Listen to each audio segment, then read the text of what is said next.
بسم الله الرحمن الرحيم. څلورمه قاعده ماده الاصل بقاء ما كان على ما كان. اصل دا قاعده دا چې یو شی ماضی کی په کوم حالت په کوم حکم باندې کوم حکم په لګیدلی هغه به باقی ساتو حال کې هم ترڅو چې دغه خلاف دلیل نه موجود شوی. د دې قاعده بل تعبیر دی الاصل عدم المسقط. اصل دا چې کم حالت وی یا کم حکم وی دغه مسقط بنوي او ما غشن برقرار وي. والاصل بقاء ما وجب. او اصل دا چې کم شی ثابت وي بس باقی بوینو.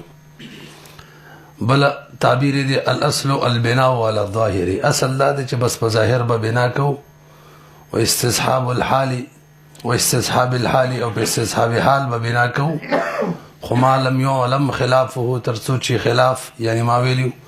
مخالف دلیل نه ثابت شوی علم نه راغلی. القديم يترك على قدمه كما ماده پنځه مره روانه ده هم دا مضمون ادا کوي مفهوم. وصحت الفاظ الاصل جمع اصول دا اصول فقه کې مونږ وایو اصول الفقه کې اصول جمع ده اصل لا. اصل لغت کی بنیاد ته ویل کیږي یعنی ما یبتنی علیه غیره په کوم شی باندې چې د بل شي بنیاد او بناوي. بیا کله حسی کېدلی شي او کله عقلی کېدلی شي. حسی لکه په چت دیوال باندې چې چت بنایي دیوال چې په بنیاد بنایي او عقلی لکه دلیل باندې چې مسله بناوي. اصول فقه کې کم شروحات دي کم حاشیې دي هغوی کې د اصل ګڼې معنی ذکر کړي. تاسو به نور الانوار کې ویلي نو اصل کله په معنی د راجح راځي لکه رستو ماده را روانه دی یولسم الاصل فی الکلام الحقیقة. هلته معنی دا ده چې راجح دا دی چې کلام کې به حقیقي معنی اخلو. او اصل کله په معنی د استصحاب او حالت قدیمه هم راځي یعنی اصل دا دی معنی حالت قدیمه او حکم قدیمه دا دی. دا مطلبی الاصل فی الشیء الاباحه کې څه معنی ده د اباحت د اشیاء هغه قدیمی حکم دی. طهارت الماء اصل څه پاکوالی د اوبو دا قدیمی حکم دی. دریم نمبر اصل کله په معنی د دلیل راځي. اصل هذه المسأله السنه. دلیل د دې مسلې قرآن دی سنت دی اجماع ده. او کله اصل په معنی د قاعده او قانون راځي لکه دلته الاصل بقاء مکان علی مکان. دلته هم د قاعده په معنی باندې دی. قاعده دا ده او نحوین وی الاصل ان الفاعل مرفوع. قاعده دا ده چې فاعل به مرفوع وي. برحال دا څلورمه معنی مراد ده دلته چې اصل په معنی ده قاعده او قانون دی. مفهوم د قاعده دا دی چې د یو شی ماضی کی یو حالت وی یا ماضی کی به یو حکم لګیدلی نو ترڅو چې دغه حالت یا دغه حکم مخالف دلیل نه راغلی تر هغې به همدغه حالت همدغه حکم جاری وي. ماضی کی چې یو شی په کوم حالت موصوف وي حال کې به هم په دغه حالت باندې موصوف وي ترڅو چې مخالف دلیل نه راغلی. یو شی باندې چې ماضی کې کوم حکم لګیدلی حال کې به هم دغه حکم لګیدلی ترڅو چې مخالف دلیل نه راغلی. دا ټکي به ورسره وایي لکه اوبه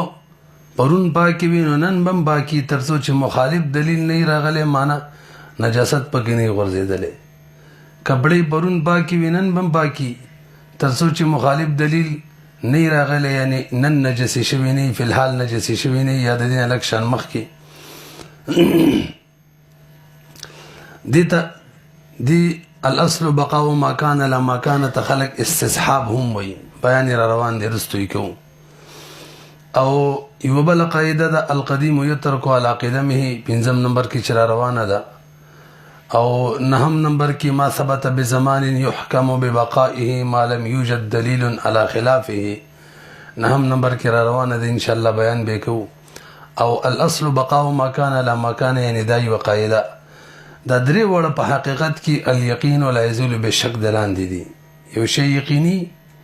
ماضی کې نو حالا شک دی ختم شوی کنه نه به ختمیږي تر څو چې مثل یقین نه راغلی.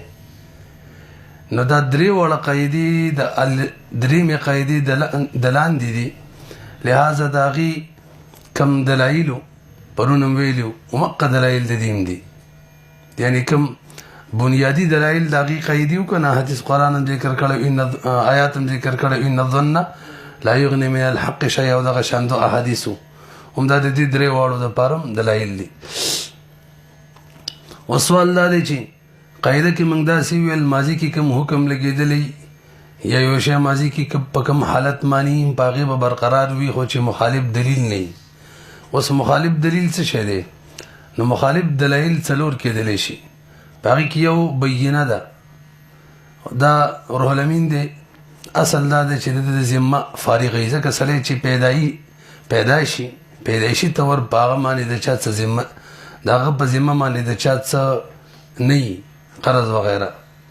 بیا الفاظ دیگر د هغه ذمه مشغوله نه وي. اصل دا ده. اوس چې د باندې 1000 روپۍ ثابتېږي هغې دپاره بینه پکار ده. نو همدا چې پیدا هم پې نه وي، اوس به هم پې نه وي، راتلونکي زمانه کې به هم پې نه وي، هم په دقه حالت به وي. ها که مخالف دلیل راشي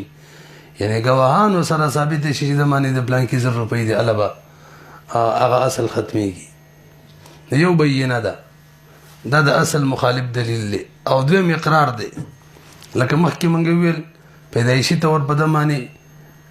د چا څه نه و، د ده ذمه فارغه وه، نو اوس به هم فارغه وي. ها که مخالف دلیل راغلی د اقرار وکړو په ما باندې ایساق 1000 روپۍ دي، بس 1000 روپۍ به بې لازمي شي. یو بینه شول او بل اقرار شو. دریم نمبر نقول دی، د باندې چا دعوا وکړه به تا زما 1000 روپۍ دي، د انکار وکړلو، مدعي سره ګواهان نه و، قاضي به دله قسم ورکوي. نو که دا د قسم نه انکار وکړي نو د صاحبینو رایې دا ده چې دا باقاعده اقرار دی، ځان اقرار وکړلو. امام صاحب ورته فدیه وایي، ځان د خلاصولو نه فدیه ورکوي. خو بهرحال مخکې کوم حکم تر اوسه جاري و چې هغه فراغت ذمه و، براعت ذمه و، هغې مخالف دلیل چې پیسې پرې رالي. درې څلورم نمبر قرینه قاطعه. کله کله فقها داسې کوي چې ظاهري علامات چې دي که نه هغې هم د دلیل مخالف د یقیني دلیل مخالف درجه ورکوي. ظاهري علاماتو لا د یو یقیني دلیل مخالف درجه ورکوي، او هغه زوړ حالت د ماضي والا چې دی پې ختموي، مخالف دلیل یې ګرځوي. لکه اوبه دي پاکې دي، اصل حکم یې د پاکوالي دی، خو یو سړی ورته ناستی دی او نجاست پکې د هغه په مخ کې یا هغه وغورځولو، د هغه په مخ کې وغورځېدلو یا پکې هغه نجاست وغورځولو. هلته اوس ظاهري علامت موجود شو که نه، نجاست پکې غورځېدل، نو هغه زوړ حکم بدل شو. هغه زوړ حکم یعنی هغه اوبه په خپل حالت باقي پاتې نه شولې، په هغې کې د پاکوالي هغه حکم باقي پاتې نه شو، ولې دلیل مخالف موجود شو چې هغه قرینه قاطعه ده. تاسو پوه شولئ. د دې الاصل بقاء ما كان على ما كان کمه قاعده چې د دې سره مترادف لفظ استصحاب الحال استعمالیږي. اگر چې هغې کې لږ تفصیل هم دی نو د دغې مناسبت په وجه راځئ د استصحاب الحال لږ وچیړو. لغت کې د دې معنی ده ملګرتیا، رفاقت، او اصطلاح کې علماء مختلف تعریفونه کړي دي. شیخ احمد الزرقا چې دی شرح القواعد الفقهیه والا، هغه داسې تعریف کړی وهو عبارة عن الحکم. استصحاب الحال دا عبارت دی د حکم نه. ته لیکل مه کوه، دې خوا ګوره، دا عبارت دی د حکم نه. وره موږ خو اوس پوهېږو چې دا مسایل پلانکي کتاب کې دي، پلانکي کې دي، نو بس لیکل ته ضرورت نه وي، بیا یې په قلاره سره صحیح ولیکي ښه ده. وهو عبارة عن الحکم، استصحاب الحال عبارت دی د حکم نه. کوم حکم؟ على امر ثابت في وقت بثبوته في وقت آخر، دا عبارت دی د حکم نه علی امر ثابت فی وقت چې هغه لګېدلی په یو امر باندې چې دغه حکم په دغه امر باندې په یو زمانه کې په یو وخت کې ثابت وي یعنی ماضی کې نو بثبوته فی وقت آخر وهو عبارة عن الحكم على امر ثابت في وقت بثبوته في وقت آخر دا عبارت دی د حکم نه پچا منی حکم لګي على امر ثابت في وقت په یو شی باندې په یو امر باندې چې هغه په یو وخت کې ثابت ولکه ماضی کې نو حکم به څه لګي بثبوته في وقت آخر دغه حکم چې ماضی کې وو هغه ثابت ساتي دغه حکم په دغه شی باندې لګي په وخت آخر یعنی په حال کې کنه ګران شوله وهو عبارة عن الحكم على امر ثابت حکم لګیدل او په امر چې هغه ثابت وو په وخت یعنی ماضی کې بثبوت په وقت آخر دا حکم ته ثابت کې په وخت آخر یعنی حال کې یی برعکس وایا وهو عبارة عن الحكم دا عبارت دی د حکم نه دا سی حکم چې دا لګیدل او په یو امر باندې چې هغه ثابت وو په وخت حال کې ثابت دی بثبوت په وقت آخر او ته ثابت وساتي په وخت آخر یعنی ماضی کې اوس د سیدن لہذا ماضی کې بم د سیو دا ان شاء الله راشي استصحاب الحال دو قسم دي برحال راځي ولدا خو تعریف شو دیو نمبر د استصحاب بنیادی تور دوا اقسام دي یو ته استصحاب الماضی بالحال ویلې کیږي کوم چې مولا ترجمه وکړه او دویم د استصحاب الماضی استصحاب الحال بالماضی دویم ترجمه کوم وکړه استصحاب الماضی بالحال دا اصل کې یعنی اصل حکم دقه دی استصحاب الماضی بالحال الاصل بقاء ما كان لا مكان والا حاصل دا دی چې ماضی کې کم حالت ثابت وي ماضی کې په یو شی باندې کوم حکم لګیدلی په حال کې برقرار ساتل تر وجود د مخالف دلیل پورې دا استصحاب الماضی بالحال شو تاسو پوهیږئ یعنی ماضی ملګری کړل حال ملګری کړل د ماضی نمبر له ملګرتیا طلب کړل ماضی کې کوم حکم حال کې مو لګاو لکه مخکې ویلو برونو به پاکي وي لہذا نن بم پاکي او عمده قاعده ده چې زموږ د اصول فقه د سنت په بحث کې یو مسله ذکر کیږي شرایع من قبلنا هغه مبارک راجح رائے ده چې د مخکینی امتونو شرایع چې دي کچې زموږ په شریعت کې نو قرآن کې یا حدیثو کې دغه مخالفت نه راغلی نو په موږ باندې هم برقرار وي ان النفس بالنفس والعين بالعين ټول مخکینی شرایع هورت پیراندل نکیر په نه راغلی زموږ په امت باندې زموږ په شریعت کې هم هغه برقرار وي دا مسل کې هم دقه ده ماضی کې نو حال کې هم د شو دویم چې استصحاب الحال بالماضی د حال نه ملګرتیا طلب کې ماضی د پاره حال والا حکم لګي ماضی کې حاصل اداده یو شی باندې حال کې کوم حکم لګیدل دي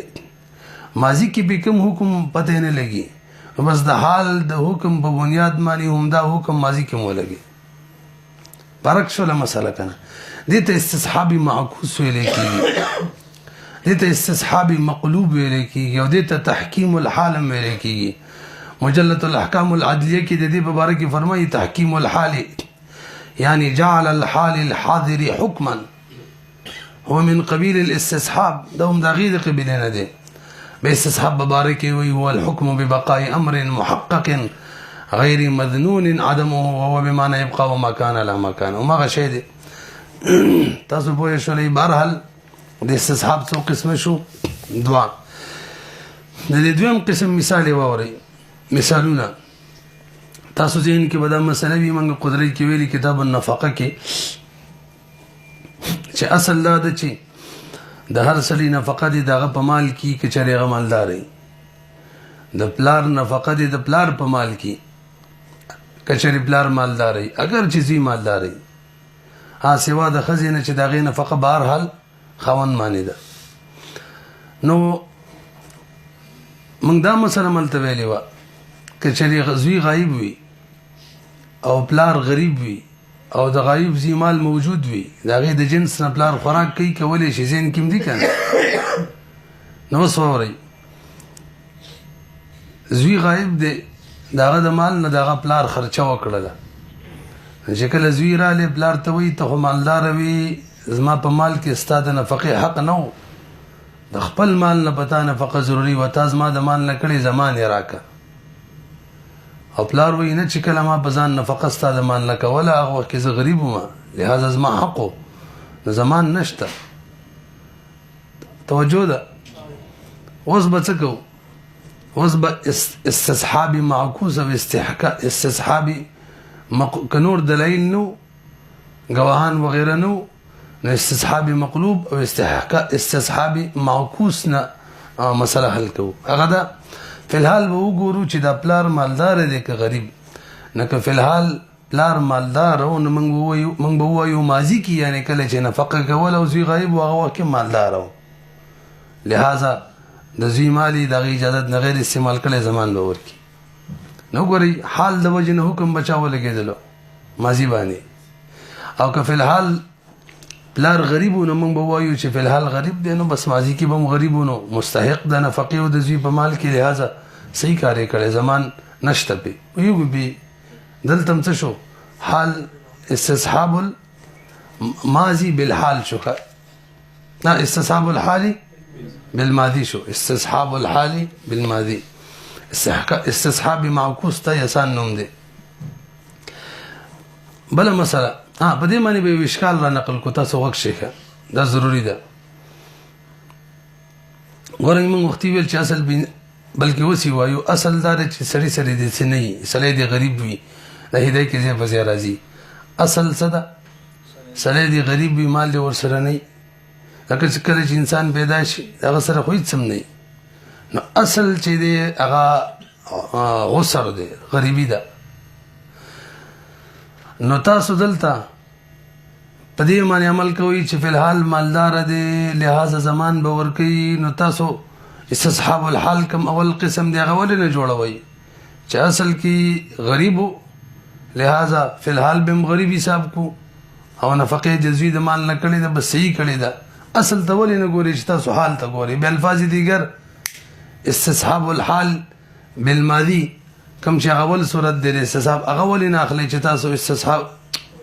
استصحاب الماضي بالحال ولې نه اخلي چې تاسو استصحاب الحال بالماضي اخلي خو نه شولې په جواب داري ګوري التمن دغه کما قاعده ده الاصل ابقاء ما كان على ما كان تاسو دا خبرم ځین کې کینوي الاصل ابقاء ما كان على ما كان دا بالکل مترادف دی د استصحاب الماضي بالحال نو سوال لک بدل کړي چې په دغه قاعده ولې عمل نه کوي چې الاصل ابقاء ما كان على ما كان مخکې غریب وسم غریب جوابداري قاعده کې مونږ یو قید لګولې دی هغه دا چې ترڅو پوری دغه مخالف دلیل نه راغلی دلته چې په الحال بلار مالدار او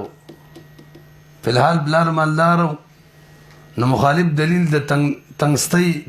د اوسر خو پیدا شو کنه نه قاعده ول جاری کیږي نه جاری کیږي خو نه شولې به بل اشکال به راځي رسو ان شاء الله راشي چې استصحاب الحال چې دی کنه د زمونږ د حناب بنظمانی صرف حجت دافعه د من قدرت کې ویلو دا حجت مثبته نه ده تاسو خپل ته د پلار د پاره د نفقې اثبات د پاره چلوي د پلار د نفقې د اثبات د پاره ونه رسیدلې په دغه جواب دا دی چې خلی د پلار د نفقه د منګه په استصحاب الحال نه ثابتو فی الحال چې د کې اوسر او غریبي و هم د دې په وجه ثابتو د اوسر په وجه ثابتو استصحاب الحال په وجه نه د دې مزیدار خبره او وجه دا ده چې ګور بلار د زیب د مال نه خرچه کړي د نو بلار ضامن جوړ شوی کنه دی نو الاصل براءه الذمه اصل خو د ذمه فراغت دی نو پلار په اصل ولا جسمه ذمه فارغه ده د ضامن نه موضوعي چې د ذمه د مشغولیت داوا کوي نو پلار چې وایي زما ذمه فارغه ده ز غریب وم دا اصل کې دفع کوي د ځان د زمان دفع کوي نو د استصحاب الحال سره بار و چره دل د دفع د بار برحال دیم مثال هم د دې استصحاب معکوس مقلوب ووري دا مسله تاسو معلومه ده چې شی مستاجره چې ده کنه دا که په مدت اجاره کې مکمل منفعت ته اخیستل چې ممکن ہوتی نو پورا حق د اجرت کیږي او که په مدت اجاره کې میش وکالو شی مستاجره په ټیم کې داسې شو چې داغې نه فایده اخیستل ممکن نه و منفعت ختم شوی و نو څومره موده چې داسې و د هغې اجرت چې دی هغه مستاجر باندې نه واجبېږي داسې ده که نه اوس یو سړي د چا نه مثلا ګاړی اجرت باندې ونیولو شپږ میاشتې تېرې شولې کال تېر شو کال یې نیولی و بالفرض بیا مستاجر دعوه وکړله چې بهی دا ګاړی ما نه غصب شوی و او 2 میاشتې ما سره نه و لہذا 2 میاشتو کرۍ حق دی نه کېږي منفعت فوت شوی و موجر ورته وایي چې نه ګاړی پوره کال تا سره و منفعت دې ته اخیستی یا نه دی خو منفعت تا ته برابر و لہذا د پوره کال کرۍ به راکې دلته اوس حکم دا دی که نور دلایل نه حال ته به وګورو حال کې ګاړی که چېرې د غاصب په قبضه کې و نو ماضي به هم د حال ملګري کو به دې حکم کې حالن د غاصب په قبضه کې دی منفعت ته مستاجر نشي اخیستلی کرۍ به مستاجر نه واجبېږي نو مستاجر قول له به اعتبار شي هغه 2 میاشتې که 3 میاشتې هر څومره یادولې او که حالن د مستاجر په قبضه کې او کرایهدار په قبضه کې نو په دې صورت کې به موږ وایو چې ماضي کې هم دقه شان و نو ماضي حکم کې ملګری کړله ده حال سره پوه نه شولې پې د دې استصحاب تعریف هم وشو د هغې 2 اقسام هم بیان شو استصحاب الحال بالماضي او استصحاب الماضي بالحال او د دې دویم دپاره مثالونه هم بیان شو اوس د دې لږ مزید اقسام دي تعریف 2 اقسام اصلي مزید اقسام یو باغې کې استصحاب النص دی استصحاب النص معنی دا د قرآن نه یا د سنت نه چې کم حکم ثابت وي نو هغه به همیشه وي تر څو چې نسخه پکې نه راغلی نسخه دلیل مخالف دی نو که نسخه راغله هغه حکم به پرېږدو دویم نمبر استصحاب العموم دی د یو شي عموم چې ثابت وي نو ماضي کې نو حالا هم ثابت وي برقرار به وي د عموم تر څو پورې چې مخالف دلیل یعنی خصوص نه راغلی دریم استصحاب الحال له مخکې چې کم تیر شو ماضي کې کوم حالت و حال کې به ماغی ماضي کې کوم حکم لګېدلی او په یو امر حال کې به هم پې لګېدلی تر څو چې مخالف دلیل نه راغلی څلورم نمبر حکم اباحة الاصلیة للاشیاء اشیاو کې اباحت اصل لی نو بس هر شی چې دا به مباح وي تر څو پورې چې مخالف دلیل یعنی د حرمت دلیل نه راغلی پنځم نمبر استصحاب البراءة الاصلیة والعدم الاصلی اصل چې براءت اصلیه دی سړی به بري کومه ماده چې را روانه ده او اصل عدم اصلی دی الاصل فی صفات العارضة العدم وتم ماده را روانه ده نو اصل دا ده نو تر حال کې به هم دقه حکم لګي دا حکم به باقي تر څو چې مخالف دلیل نه راغلی لکه خجی درستی مثالونه بیانو شپږم نمبر استصحاب الوصف المثبت للحكم الشرعي یو وصف چې هغه د یو حکم شرعي مثبت فی کنه دغه استصحاب یو وصف دی د یو حکم شرعي مثبت دی ماضي کې نو حال کې به وي تر څو چې مخالف دلیل نه راغلی لکه یو زنانه د یو سړي سره په نکاح کې شوله نکاح وکړله نو د زنانه د سړي دپاره حلاله شوله نکاح وصف دی او مثبت د حکم شرعي دی د حلت ماضي کې و بس حالن به هم ښځئ تر څو پورې چې مخالف دلیل نه راغلی ګواهانو سره اقرار وغیره سره ثابت نه شي چې طلاق یې ورکړی همدغه شان ما د دې روح الامین نه کتاب واخیستلو نو دا شرع دا یو وصف دی مثبت د حکم د ملک دی نو بس دا کتاب بس ما په ملک کې وي تر څو چې مخالف دلیل نه راغلی نو دا څوم نمبر شو شپږم نمبر استصحاب الوصف المثبت للحكم الشرعي به نو 2 اقسام مخکې تعریف یې وشو 2 اقسام یې مخکې و شپږم ولدا ذکر کړه هغه بنیادی اقسام او دا پکې خلک ضمنن ذکر کوي. اوس استصحاب حجت دی کنه نو درې رأی د علماو دی پکې. د متکلمینو رأی دا ده چې استصحاب یو کار نشي کولی، نه اثبات کولی شي دلیل مثبته نه جوړیږي چې څه ثابت کی، او نه نفي کولی شي دفاع هم نشي کولی، دفع هم نشي کولی. ویاد ساتي د احکام شریعه متعلق وي حیثیات عوام عادت کې چې سیدیات مستثنا دي. دویم امام مالک رحم الله، امام شافعی رحم الله او امام احمد ابن حنبل رحم الله، یعنی ائمه ثلاثه چې دي دا غوړه ایدا د چې استصحاب پر دلیل دی، اثباتم کوي نفیم کوي، دلیل مثبتم دي شی ثابتي، همدغه شان دلیل دفعم کوي، دافعم دي، نفیم کوي. او درې مرایز موږ د حنافو ده چې استصحاب مستقل دلیل نه دی، اثبات نشي کولای، دلیل مثبته نه دی، البته دفع د حق کولای شي، یعنی دلیل نافیه جوړیږي او شی نفي کولای شي. پوه شو په دې معنی. اوس دغه اختلاف په یو مسله کې کوم صاحب د هدايه ذکر کړی بلکې قدرت کې هم ده. مفقود تاسو ټول پیژنې، یو سړی دی ورک دی او د مرګ او د ژوند هیڅ پته نه لګي. هغه په باره کې زموږ فقهاو داسې لیکلي، قدرت کې هم دي، هدايه کې دي چې د په ورثو کې څوک وفات کیږي مفقود به میراث نه وړي. ها موقوف کو به ورته که خیال می منګه سراجی کې بیان کړو، مفقود د میراث موقوف کو به باقاعده میراث نه ورکو.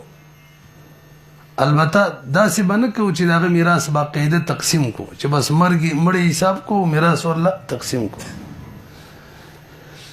دا د نورو نه میراث ولې نشي وړي؟ ځکه د مفقود ژوند چې دی کنه دا په حساب الحال ثابت دی. ماضی کې ژوند دی او نه مونږ وی فی الحال چې دا څوک مړ شو، ورور مړ دی، بلار مړ دی، زوی مړ دی، حالا نه مونږ د ماضی والا حکم لګو، ماضی کې ژوند دی اوس بم ژوند دی، نه دا ژوند دی چې دی دا په حساب الحال ثابت دی. لکه پوهیږي او حساب الحال مونږ حناف وی مثبت نه دی، نه دا سې نشي کولای چې د نورو ورثو حق خراب کی او دا ایزان تر کش کی، اثبات حق نشي کولای. البته نور ورثه دي دنه مال ویسي، نه دا کار کولای شي چې دفع وکي. ماضی کې ژوند دی اوس بم ژوند دی، لہذا میراث د مړي تقسیمېږي، د ژوندینه مال دي څوک نشي وړي، دفع کوي نور ورثه حق. شافعي وینا دواړه وکي، دا شان مالکی او حنابلہ. تاسو ویږي او دا کوم چې متکلمین دی هغه یوم نشي کولای، نه د بل میراث ولې شي د مال به هم تقسیم کو، انا تقسیم وایم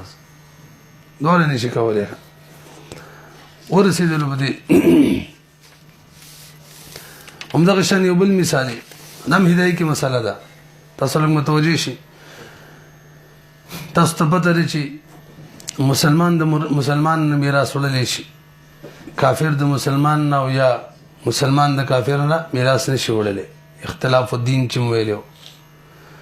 نو یو مسلمان دی دغه عیسایانه ښځه ده نصرانیه او یقیني طور مسلمانه شوې ده، به د هغې خاوند وفات شو. به ووایه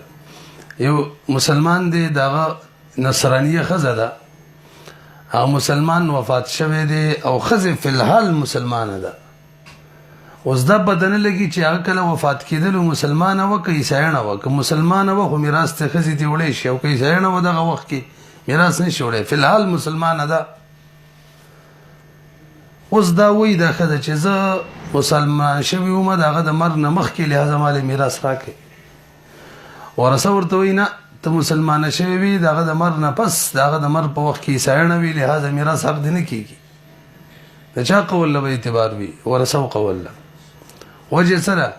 فی الحال دا وایي چې زه مسلمانه یم، فی الحال خدا مسلمانه ده او ماضی کې څه کافره وه. نو استصحاب الحال کوم اول قسم دی یعنی الاصل بقاء ما کان لا مکان، اصل کې کافره وه ماضی کې، نو راځه راځه لانجه د مرګ د وخت اسلام او د کفر ده دقي حال له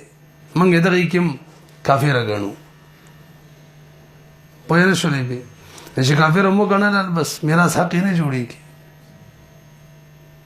ورسېدی او هغه چې وایي چې دغه کې مسلمان وم نو دا دلیل ورسره نشته او د حال مخالف دی نو که ته اعتراض وکړي چې دا ورثه هم د استصحاب الحال نه دلیل نیسي هغه دا چې بیا واورئ خبره مو الټه کړله ښځه د میراث مستحقه نه جوړیږي مسله دا شوه ولې نه جوړیږي ښځه فی الحال مسلمانه ده توجه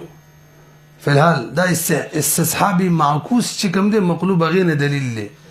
زه چې فی الحال مسلمان یم نو ماضي کې یعنی د هغه د مر په وخت کې مسلمان وم بلیا د میراث راکوي کوم یو استصحاب شو استصحابي معکوس نو دا اثبات کوي په استصحاب باندې اثبات به نه کېږي اوس ورسېدي مسله او نو د ورثه ومنو اعتراض نو تاسو خو بیا د استصحاب ومنله ځکه هغه د استصحاب اول قسم نه دلیل نیسي چې ماضي کې مسلمان کافره وه مر په وخت کې هم څه وه کافره ده بیا هم د هغې نه دلیل کو د هغې جواب دا دی هغو چې دی په دې استصحاب باندې دفع کوي او ښځه په استصحاب باندې اثبات کوي او حنفو په نظم باندې دفع صحیح ده او اثبات نه دی صحیح اوس ورسېدلی دی د دې برعکس صورت هم هدایي کړی ورپسې ښه جي اوس سوال دا دی چې د استصحاب حجت مثبته ولې نه دی نو د هغې جواب دا دی چې ګوره یو شی چې عدم وي عدم نه وي د هغې اثبات دپاره قوي دلیل پکار دی قرآن سنت اجماع دا خو یو شی هم نه دی بلکې قیاس درجې کې هم نه دی نو اثبات دپاره قوي دلیل پکار دی لنډه دا ده دا قوي دلیل نه دی امام کرخی رحمه الله په دغه څلوېښت اصولو کې دویم اصل لا ذکر کړی الاصل ان الظاهره ظاهر چې دی استصحاب الحال یادی يدفع الاستحقاق استحقاق دفع کوي ولا يوجب الاستحقاق استحقاق نه ثابتوي بعضې فقهاو احناف فقهاو د استصحاب ذوب دومره حده پورې لیکلی دی چې وایي دا هېڅ قسمه حجت نه دی او دا اصل کې العدم الاصلي دی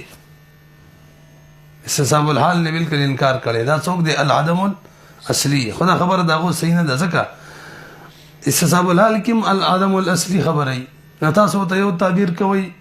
العدم الاصلي ورته وایي دا څوک چې استصحاب الحال قایل دي هغه ورته دا بل تعبیر کوي نور خبره خو تاسو ته یو نوم وایي هم تاسې هم منئ که نه هغه نوم ورته وایي دي ورته بل نوم وایي دویم دا چې استصحاب کله کله په اثبات کې هم جاري کېږي صرف په عدم کې نه چې ته ورته العدم الاصلي ووایې ښه جي مرتبه د استصحاب څه ده تعریف یې مو شو ګورئ اقسام یې بیان شو ورسره حجت کې اختلاف و د هغې بیان هم وشو چې مثبت دی که نه صرف دافع دی او حجت مثبته د حنفو په نزد نه دی دا مو ویله اوس دا خبره مرتبې څه ده نو مرتبې دا موږ اصول فقه یعنې اسامي کې ویلي ده د قیاس نه هم چې کله خبره پاتې شي نو بس سره استصحاب الحال ته راځو قرآن سنت اجماع قیاس نه پس درجې ده ځکه دا دلیل نه دی د هغو په شان تفریحات یې واورئ مثلا من قدرت کې کړی و کتاب النفقات کې چې کله ښځه خاوند په یو خاص مقدار د نفقې اتفاق وکړي چې میاشت کې به دومره میلاویږي یا قاضي فیصله وکړي چې ښځې ته به خاوند میاشت کې دومره نفقه ورکوي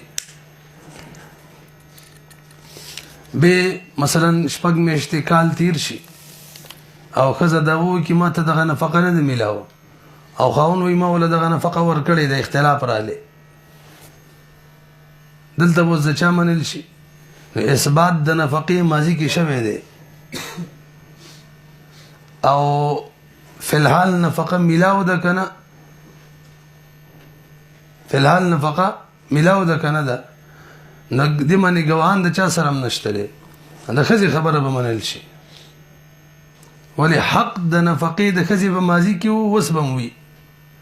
او خاوند وایي چې حق د نفقې ماضي کې و اوس یې نشته ما ورکړی دی علم دی که نه اوس یې حق نشته ما حق ورکړی او ښځه وایي نه دی راکړی نو خاوند نو استصحاب الحال په وجه به د ښځې قول له اعتبار شي ماضي کې حق و اوس به وي نه دی ورکړی ده ها که خاوند په نفقه ورکولو ګواهان پیش کړي خبره ختمه ده تاسو ورسېدلی همدغه شان نور تفریحات هم د دې موافق کېږي لکه زما په دې روح الامین باندې قرضه یقیني ده او دا وایي ما در ادا کړي او زه هم نه دي دا ادا کړي نو حال کې قرضه شته که نه ګواهان وغیره څه هم نشته استصحاب الحال باندې به عمل وکړو ماضي کې قرضه ونو اوس به هم وي ما د دې روح الامین سره څه شی امانت ایښی دی او دا هم مني زه هم منم فی الحال زه هم نه دي در ادا کړی دا وایي در ادا کړی مې دی ګواهان موهاني څه نشته دی دلته حکم دا دی چې ماضي کې تا سره امانت اوس به هم وي همدغه شان الګ دا صورت دی وسه دا مستثنیاتو کې ده خو دا صورت بخیره کې بیان کو دا صورت واپس ایکسپنج کوخه اسکو ایکسپنج کرتے ہیں مشتری والا ما ددنه د زمانه کتاب اخیسته دي پیسې په پاتې دي مکه قرض پشان شول خدای دې سره دا منی چې ستا پیسې په ما پاتې وي زمې مې په تا مې پیسې پاتې وي ماضي کې خو حالا نه ما درکړي ما ویني دي راکړي په دې کې لانجه شو دلته مې استصحاب الحال باندې به عمل کیږي که نور دلایل نه پتا باندې هو سم پیسې پاتې دله ما کور په کری ور کړو دا منی چې کور دې په کری را کړو دومره کری د زم منم فی الحال دا وی کری مې درکړي ما ویل نه دي راکړي نو کری درمانی ماضی کې پاتې و حالن بم پاتې ماضی والا حکم حال کې لګول تاسو ورسېدلې همدغه شان بای او د مشتری ترمنځ اختلاف راشي د خیر شرط په موده کې چې ختمه را کنه تاسو بدل خیر شرط موده 3 ورځې مثلا مشتری ته خيار دی ما بدی رولمن مانی کتاب خرڅ کړی دی او د 3 ورځې پورې خيارو نظم چې بس بای تام دا او موده د خيار ختمه ده او چې نه چې بای نه د تاملا موده د خيار باقی ده نه د ختمه نو اوس به د چا منل شي ګواهان نشته مشتری به منل شي وجه سره ماضی کې موده وا نو حالن به موي چې موده لا شته ورسېدلې به دغه شنوري صورتوم د دې بای سره شته تاسو بدله درېمه تفریح عدت په دوران کې نفقه چی د بخاون باندې خزي د بار لازمي نو ترڅو چې عدت وي نفقه کې عدت ختم شي نفقه ختميږي اوس عدت شته کنه اختلاف د خزي او خاون را لې خزي وي عدت ختم باقی دی خاون وي عدت دی ختم دی نفقه ختمه نو مخکې نه عدت یقیني او ماضي کې نو حال کې هم د حکم ولګه وسم عدت دی لازم نفقه بمي د دې قاعدې مستثنیات وختي می چې ذکر کړل مودا مسله ده ما دی روح الامین سره څه شی امانتي خېده ودیای خېده مودا دې زی مودعای ما به ته دا وی چې ما درکړې دي او زه مچنا تعالی ودیانه درکړې واپس د قاعدې موافق خو بکاردار څنګه چې مخکې ما ویل بکار د ودیه فی الحال میزه ماضی کی وا وسبموي خو بهم دغه مستثنا ده هم دغه قول به اعتبار وی کما سه گواهان نو بس هغه خو اب قسم وکي چې ما در ادا کړی ده مخکې ویلو چې مودا او مودع کې مودا چی کنه په حقیقت کې صحیح منکر وي اگر که ظاهر کې معلومیږي مدعي دا استثناء چی کنه د قاعدونه کلم راځي د دې وجدای چې د دې مقابله کې بل قاعده یغه د دینه مضبوطه غیر ترجیح لکه د دې قاعده په مقابله کې هم په دې مسله کې الاصل برات او ذمه ولا قاعده ده نه دا قاعده وی چې مودا ماضی کې د سره ودیه ون وسن دي قول د مودې د ټیک شي د څه ده کنه خو الله قاعده وی الاصل برات او ذمه چې اصل لاره ذمه دي بری هغه تقاضا ده چې مودا د اصل دا وکي چې ما ذمه بری ده ما ودیه در حواله کړی ده دغه په بنیاد باندې ذات مستثنا شوی ده او هغه قاعده قوی ده دینه هم دغه شان دا مسله هدايه کې ده چې یو خاون خزي ته وي ما ته رجوع کړه غوې زما عدت ختم دی دې مسله کې اختلاف راشي عدت شته کنه بس دا رجوع خبره تیو باسي دا به اختلافي جوړيږي عدت خاون وي عدت دی شته دی خزه وي عدت می ختم دی نو مخکې نه خو عدت وو نو ماضي کې عدت وو د قاعده موافق حالن به عدت وي خو به هم مستثنا ده لہذا خزه عدت می ختم دی ختم به حسابي خو چې دومره مدت یې راشي چې هغه کې 3000 راتل ممکن وي دلته وجه سره دلته بل قاعده د منغ وایو چې په کومو کارونو باندې صرف ښځو ته خبر ملاویږي غیر ښځو قول معتبر وي او که دا ټکي هم نه خوښ نو ښځه امینه ده په دې کې چې زما حیض عدت ختم دی او که نه دی حیض مې دریم ختم دی او که لا نه دی او قول د امین بهرحال معتبر وي وایه شریفي